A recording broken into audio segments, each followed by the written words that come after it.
In the last video, we started talking about Google Drive and file and folder organization and management. In this video, we'll go a little more into how you use it, both in the browser and locally on your computer. So we're in the Drive in the browser and locally section. So let's just open our Drive in the browser link.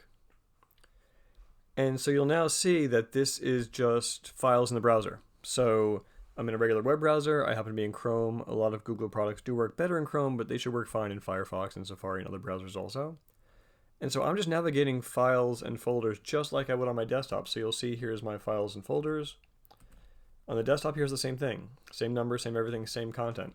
So it's the same thing. You can edit files here, you can edit folders, you can add files, edit folders, and we'll go into more detail on this in videos soon. But it's a really easy way to use all the files and folder system. And so you can just keep clicking deeper. You can navigate it over here also. So if you're looking for the same thing in here, so you can see right here, I'm in employment in 0G introduction 3. So I'm in 0G introduction 3. So you can navigate in both places, and I can make this a little bit wider, although you can't make it too wide. But you can see that's where I am. There we go. Sample system, and sample system. And there are two ways to get this local on your computer. There is backup and sync, and there is drive. So you'll see this is what the top of the computer can look like when you set it up. This is drive, these are backup and syncs. They're fairly similar. Drive, though, mostly works in the cloud, meaning that it's not stored locally on your computer.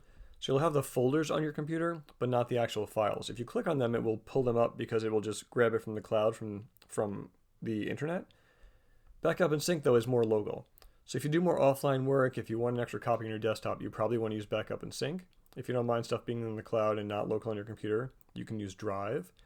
The one issue I found with Drive is that if I search for a file in Drive on my local computer, if I use the Spotlight command spacebar and start searching here, or if I start searching in Finder, which I do a lot, if it's in Drive, it actually won't find it for some reason. It must be a way how Mac and Google interact. If I use backup and sync, it will. So again, if you're doing offline work or you want things to be able to search, you search a lot offline or locally, then you probably want backup and sync. But you can always use the browser version anyway. You can always search here, you can find it here, you can edit it here. So you may not need the local tools. You may not even need to install backup and sync or drive, but it's something good to know that's there. But over time, you may find that you're doing more of your work in the browser, especially if you're working generally with a good internet connection.